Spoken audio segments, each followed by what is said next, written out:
मिल गया रावण का शव। आखिर इसे कहां पर छिपाया गया था और किसने छिपाया था? और एक हॉस्पिटल में एक साथ 11 नर्स प्रेग्नेंट हो गई, लेकिन कैसे? और दुनिया की सबसे खतरनाक जगह सियाचिन, जहां थूक भी जम जाता है, वहां कैसे रहती है इंडियन आर्मी? और सरदार पटेल का ऐसा दिमाग जिससे उन्होंने मोहम्मद जिन्ना को उनकी औकात बताई थी। और कौन थे बंजारे जाति के लोग और कहां से आए थे वो? और एक ऐसा मुस्लिम राजा जिसने खुद पर ही चलाया था मुकदमा। जानने के लिए बने रहिए वीडियो के एंड तक। नंबर 1, श्री राम ने जब रावण का वध किया, उसके बाद रावण के शव की सारी जिम्मेदारी उनके भाई विभीषण को सौंपी गई थी। लेकिन हर एक चीज को संभालने के चक्कर में वो अंतिम संस्कार करना भूल गए और तभी रावण के शव को नाग कुल के लोग लेकर गए, क्योंकि उनका मानना था कि रावण फिर से जिंदा हो सकता है। इसलिए उन्होंने कई कोशिश की, लेकिन वो नाकाम हुए। इसके बाद उन्होंने रावण के ऊपर कुछ रसायन डाली जिससे उसका शव सड़ न जाए। फिर उन्होंने उसकी मम्मी बनाई और उसे ताबूत में रख दिया। ये ताबूत करीब 18 फीट लंबा और 5 फीट चौड़ा है। और ये बातें हम बस ऐसे ही नहीं कर रहे हैं। श्रीलंका के एक गुफा में सच में एक ताबूत मिला है जिसे हिलाने से वो पूरी गुफा गिर जाएगी, क्योंकि वो बहुत सकड़ी गुफा है और ये पूरी गुफाओं का एक नेटवर्क है। नंबर 2, एक हॉस्पिटल की 11 मेडिकल प्रोफेशनल्स एक साथ प्रेग्नेंट हो गई। इनमें से 2 की तो डिलीवरी डेट भी सेम है। ये सभी नर्स जुलाई से नवंबर के बीच बच्चों को जन्म देंगी। एक साथ प्रेगनेंसी को लेकर ऐसे मजाक भी चल रहे हैं कि हॉस्पिटल के पानी में कुछ मिला था। इससे भी बड़ा संयोग तो ये है कि सभी स्टाफ ऑब्स्टेट्रिक्स,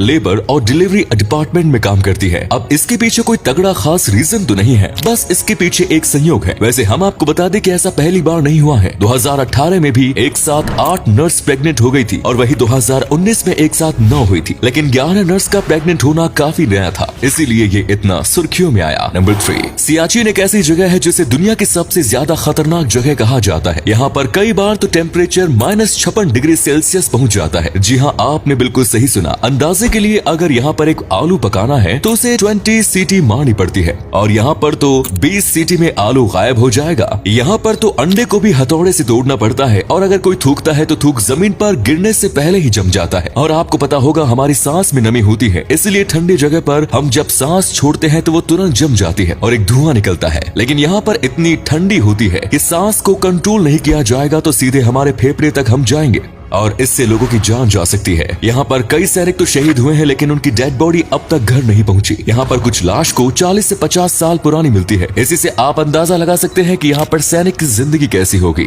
नंबर 4, लाडला काफी मशहूर पिक्चर है और इसमें श्रीदेवी के रोल को कोई नहीं भूल सकता। लेकिन इस रोल में पहले श्रीदेवी नहीं बल्कि दिव्या भारती हुआ करती थी। ये फिल्म बहुत ज्यादा कमाल की थी। डायरेक्टर से लेकर इसमें काम करने वाले हर एक व्यक्ति को इसमें काम करने में बहुत ज्यादा मजा आ रहा था, इसलिए ये फिल्म बहुत अच्छी निकल कर आई थी। लेकिन क्लाइमैक्स शूट होने से थोड़े पहले ही दिव्या भारती की मौत हो गई थी। इसके बाद उन्होंने काफी देर तक सोचा कि इसका क्या किया जाए। एक तरफ तो दिव्या भारती की सुसाइड का डिप्रेशन था और दूसरी तरफ आधी अधूरी फिल्म का। और फिर श्रीदेवी के साथ पूरी फिल्म को फिर से शूट किया गया और इसमें उनका रोल इतना अच्छा निकल कर आया कि ये उनका बेस्ट रोल में से एक बना। नंबर 5, बंजारे। इनके बारे में तो आपने सुना ही होगा। ना ही इनकी कोई भूमि है और ना ही वेशभूषा। ये जहाँ पर भी रहते हैं ये उसी के रंग में मिल जाते हैं। पर बंजारों की शुरुआत कहाँ से हुई, ये हमेशा से ही काफी बड़ा सवाल रहा है। कई लोग मानते हैं कि ये मारवाड़ से बिलोंग करते हैं, लेकिन वही कुछ का दावा करना है कि अफगानिस्तान से आए हैं। लेकिन इनके बारे में वेद पुराण में भी लिखा हुआ है। इसी वजह से इनकी शुरुआत कहां से हुई ये काफी बड़ा सवाल बना हुआ है। और उस समय में ये बताया गया था कि ये हीरे से लेकर अनाज तक लगभग हर एक चीज का व्यापार करते थे। इसी के साथ ये पशुपालन और ऊन का भी व्यापार किया करते थे और कई जगह पर खेल भी दिखाया करते थे। ये जहाँ पर रह जाते थे ये उनके ही भांति बन जाते थे। इसलिए इनकी शुरुआत कैसे हुई, ये क्या हुआ करते थे, ये किसी को नहीं पता। नंबर 6,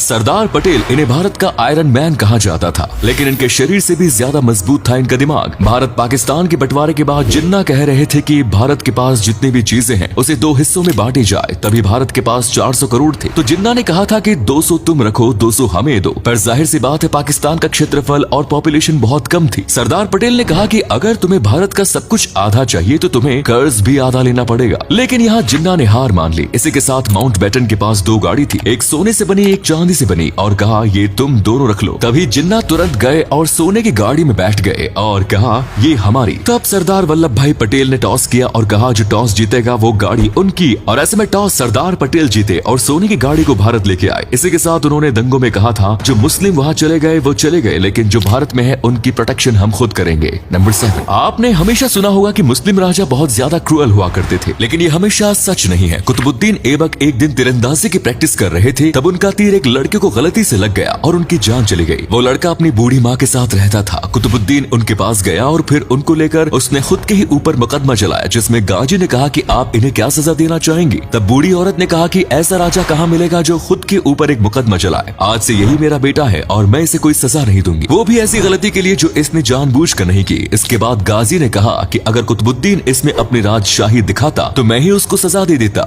वहीं कुतुबुद्दीन ने कहा कि अगर मेरी राजशाही देखकर तुम मुझे सजा नहीं देते तो मैं तुम्हें मरवा देता। नंबर 8। अभी आपको दिख रहा है ये दुनिया का सबसे स्किनिएस्ट यानी कि पतला टावर माना जाता है यूएसए में बना हुआ है और अब इसमें कोई भी घर ले सकता है, क्योंकि अब तक तो ये बनने में और लीगलाइजेशन के प्रोसेस में जुटा हुआ था, क्योंकि कई लोगों का कहना है कि इस घर में रहना बहुत ज्यादा अनसेफ है। इसमें से एक घर की कीमत करीब 59 करोड़ रुपए की बताई गई है और भले ही इसे दुनिया का सबसे पतला टावर कहा गया है, लेकिन इसके अंदर के घर बिल्कुल भी छोटे नहीं है। आपको पता होगा नॉर्मल बिल्डिंग में एक फ्लोर पर 3 या 4 घर होते हैं, लेकिन यहाँ पर एक फ्लोर पर एक ही घर है, जिसकी वजह से ये बहुत ही बड़ा है और इसके अंदर और बाहर का व्यू इतना ज्यादा अच्छे से डेकोरेशन की गई है और इतना ज्यादा अच्छा है जैसे कि आप किसी 7 स्टार होटल में रह रहे हो।